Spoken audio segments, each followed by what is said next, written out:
నమస్తే అండి, welcome to moms desserts. ఈరోజు మన రెసిపీ వచ్చేసి కద్దు కా ఖీర్. దీనికోసం ముందుగా ఒక ప్యాన్ తీసుకొని దానిలో 2 టీ స్పూన్స్ బటర్ యాడ్ చేసుకోండి. నేను ఇక బటర్ వచ్చేసి అన్సాల్టెడ్ బటర్ తీసుకున్నానండి. అన్సాల్టెడ్ బటర్ తీసుకొని ప్యాన్లోకి యాడ్ చేసుకొని ఫస్ట్ బటర్ని బాగా వేడవనివ్వండి. మనకి బటర్ కొంచెం గడ్డగా ఉంటుంది కదండి, అదంతా మెల్ట్ అయిపోయి బాగా వేడైన తర్వాత దాంట్లో డ్రై ఫ్రూట్స్ యాడ్ చేసుకోండి. డ్రై ఫ్రూట్స్ వచ్చేసి నేను ఇక్కడ జీడిపప్పు అండ్ అలాగే పిస్తా తీసుకున్నాను. మీకు నచ్చితే కనుక బాదం, అలాగే సన్ఫ్లవర్ సీడ్స్, కిస్మిస్ ఏవైనా సరే తీసుకోవచ్చు. తీసుకుని అన్నిటిని చిన్నగా కట్ చేసుకుని దాన్ని బాగా వేడైన బటర్లో వేసి బాగా లైట్ గోల్డెన్ బ్రౌన్ కలర్ వచ్చేంత వరకు బాగా ఫ్రై చేసుకోండి. లైట్ గోల్డెన్ బ్రౌన్ కలర్ రాగానే ఈ డ్రై ఫ్రూట్స్ అన్నిటిని వేరే ప్లేట్లోకి తీసుకుని పక్కన పెట్టేసుకోండి. పక్కన పెట్టేసుకున్నాక ఇప్పుడు అదే ప్యాన్లో సొరకాయ తురుము యాడ్ చేసుకోండి.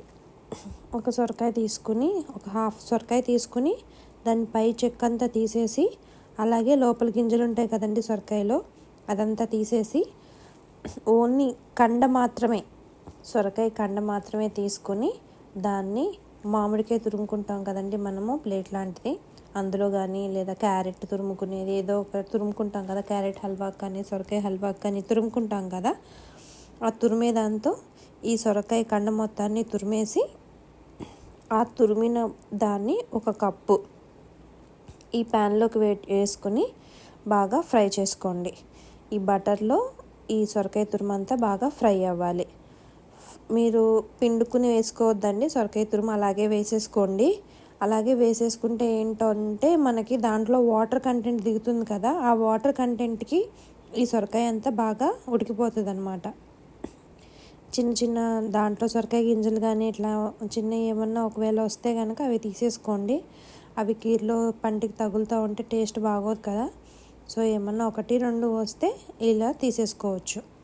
తీసేసుకుని ఇప్పుడు ఆ సొరకాయ తురుము మొత్తాన్ని ఈ బటర్లో బాగా ఫ్రై చేసుకోండి. మీకు బటర్ సరిపోలేదు అనుకుంటే కనుక మీరు ఇంకో 1 టీ స్పూన్ బటర్ యాడ్ చేసుకోవచ్చు.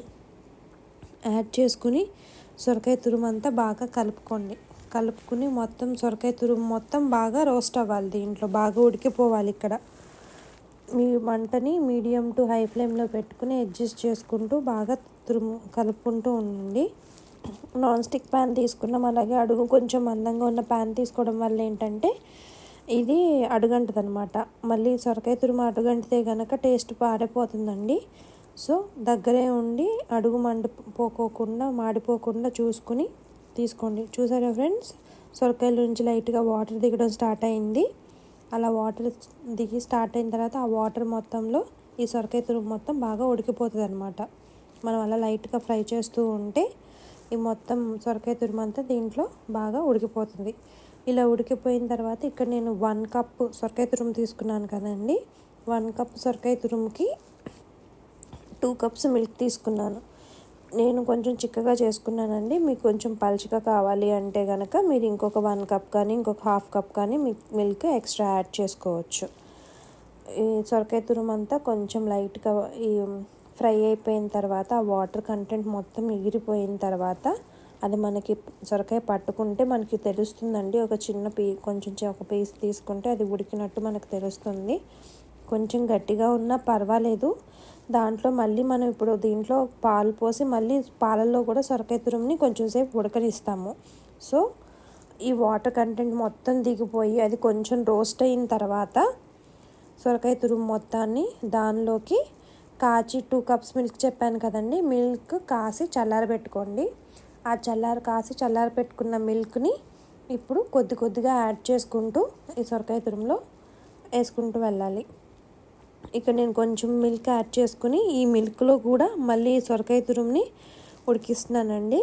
సో దట్ ఏంటంటే మిల్క్ చిక్కపడుతుంది, అలాగే సొరకాయ తురుము కూడా మిల్క్లో బాగా ఉడికి చాలా దగ్గరగా అవుతుంది. అలా అవడం వల్ల ఏంటంటే మనకు టేస్ట్ కొంచెం ఎన్హాన్స్ అవుతుంది. మొత్తం పాలుగా ఊరినే ఏదో పాలల్లో వేసేసినట్టు కాకోకుండా సొరకాయ తురుము కనుక మిల్క్లో కొంచెం సేపు ఉడకడం వల్ల ఆ ఫ్లేవర్ అంతా బాగా పడుతుంది దానికి. సో ఈ మిల్క్లో సొరకాయ తురుముని ఒక 5 మినిట్స్ పాటు ఉడకనివ్వండి. ఇక్కడ నేను పాలేమన్నా విరిగినాయేమో అని చూస్తున్నానండి. లేదు, పాలేం విరగలేదు, చాలా బాగుంది, మీరేం టెన్షన్ పడక్కర్లేదు. సో సిమ్లో పెట్టేసుకుని మీరు పాలు పోసే ముందు ఈ పొయ్యిని సిమ్లో పెట్టుకుని కొంచెం పాలు యాడ్ చేసుకుని ఆ పాలల్లో ఈ సొరకాయ తురుము మొత్తాన్ని వేసుకుని దానిలో కూడా కొంచెంసేపు ఉడకనివ్వండి. కొంచెం సేపు ఉడికిన తర్వాత దానిలోకి 2 to 3 స్పూన్స్ షుగర్ యాడ్ చేసుకోండి. ఇన్ కేస్ మీకు షుగర్ వద్దు అనుకుంటే కనుక మీరు దాంట్లో బెల్లం పౌడర్ అయినా యాడ్ చేసుకోవచ్చు, లేదా పటికి బెల్లం పౌడర్ ఉంటుంది కదా, పటికి బెల్లం అయినా యాడ్ చేసుకోవచ్చు. ఏది యాడ్ చేసుకున్నా టేస్ట్ బాగానే ఉంటుంది. నేను ఇక్కడ షుగర్ యూస్ చేశాను. ఒకవేళ మీరు షుగర్ యాడ్ చేయొద్దు, మీరు షుగర్ని అవాయిడ్ చేద్దాము అనుకుంటుంటే కనుక ఆ ప్లేస్లో 2 to 3 స్పూన్స్ బెల్లం పౌడర్ మనకి విడిగా మార్కెట్లో దొరుకుతుంది కదండి, ఆ బెల్లమైనా యూస్ చేసుకోవచ్చు, తాటి బెల్లమైనా యూస్ చేసుకోవచ్చు, లేదా మన ఇంట్లో ఉన్న నార్మల్ బెల్లాన్నే పౌడర్ చేసేసి తురుముకుని బెల్లాన్ని అది ఒక 2 to 3 స్పూన్స్ ఆ బెల్లం పౌడర్ని యాడ్ చేసుకోండి. యాడ్ చేసుకున్న తర్వాత ఆ పాలు నేను తీసుకున్న కన్సిస్టెన్సీకి ఇప్పటికి కొంచెం చిక్కపడింది, చూసారా అండి, అది దాంట్లో ఉడికిందనమాట. ఉడికి అది దగ్గరికి అవుతూ ఉంది. ఇప్పుడు దాంట్లో నెక్స్ట్ కండెన్స్డ్ మిల్క్ అండి, మిల్క్ మేడ్ ఒక పావు కప్ తీసుకున్నాను నేను. మిల్క్ మేడ్ పావు కప్పు యాడ్ చేసుకోండి. యాడ్ చేసుకుని ఆ మిల్క్ మేడ్ మొత్తాన్ని కూడా దీంట్లో కరిగే వరకు బాగా తిప్పేసుకోండి. మిల్క్ మేడ్ కరిగిపోయిన తర్వాత సిమ్లో పెట్టుకుని ఈ మొత్తాన్ని ప్రాసెస్ కూడా మీరు సిమ్లో పెట్టుకొని తిప్పుకోండి. లేదు అంటే కనుక ఎక్కడైనా హైలో పెడితే కనుక పాలు విరిగిపోయే ఛాన్స్ ఉందండి. ఒకవేళ పాలు విరిగిపోతే కనుక స్వీట్ టేస్ట్ మారిపోతుంది. సో మొత్తాన్ని సిమ్లో ఉంచుకుని ఈ ప్రాసెస్ మొత్తం మీరు కంటిన్యూ చేసుకోండి. మిల్క్ మేడ్ మొత్తము కూడా ఈ మిశ్రమంలో కలిసిపోయేంత వరకు బాగా తిప్పుకోండి. తిప్పుకున్న తర్వాత ఇప్పుడు దీన్ని కూడా కొంచెం సేపు పాలల్లో ఉడకబెట్టండి. అంటే చెప్పాను కదండి, నేను ఆ 2 cups మిల్క్ని బ్యాచెస్ వైజ్గా దాంట్లో యాడ్ చేసుకుంటూ వెళ్ళాను. 2 cups మిల్క్ తీసుకుని 1 కప్పు సొరకాయ తురుముకి 2 cups మిల్క్ తీసుకున్నాను. దాన్ని 2 to 3 టైమ్స్గా బ్యాచెస్ వైజ్గా యాడ్ చేసుకుంటూ పాలు దగ్గర పడుతున్నప్పుడు మళ్ళీ ఇంకొంచెం పాలు పోసుకుని అలా తిప్పుకుంటూ వెళ్ళాను. దానివల్ల ఏంటంటే మిల్క్ అంతా బాగా దగ్గరగా అయ్యి మనకి తింటున్నప్పుడు మనకి కోవా తింటున్న ఫీలింగ్ వస్తుంది. కోవా ఫ్లేవర్ లైట్గా అలా తగులుతూ ఉంటుంది. సో అలా పాలు ఎక్కువగా చిక్కపడడం వల్ల, ఎక్కువసేపు మరిగించడం వల్ల మనకు అదొక అడ్వాంటేజ్ అండి. లేదు అలా ఏం వద్దు అనుకుంటుంటే కనుక మీరు డైరెక్ట్గానే పాలు ముందే బాగా చిక్కబడేలాగా పెట్టుకుని పాలు చిక్కబడిన తర్వాత ఈ మిశ్రమం మొత్తం ఉంది కదండి, మనం ఫ్రై చేసుకున్న ఆ మిశ్రమాన్ని దాంట్లోకి యాడ్ చేసేసుకుని అప్పుడు మీరు షుగరు మిల్క్ మేడ్ కలిపేసేసుకుని పెట్టేసుకోవచ్చు, సర్వ్ చేసేసుకోవచ్చు. లేదు అంటే కనుక ఇలా సొరకాయలు తురుములో మనం పాలు పోసి ఉడికించడం వల్ల ఏంటంటే ఆ తురుముకు కూడా ఈ పాల ఫ్లేవర్ పట్టి మనకి పంట కింద తినేటప్పుడు కొంచెం టేస్ట్ అనేది బాగుంటుంది. అందుకని నేను ఇలా చేశాను. మీరు కావాలంటే అలా అయినా చేసుకోవచ్చు. సో ఇప్పుడు చూసారు కదండి, అదంతా బాగా దగ్గర పడిపోయింది.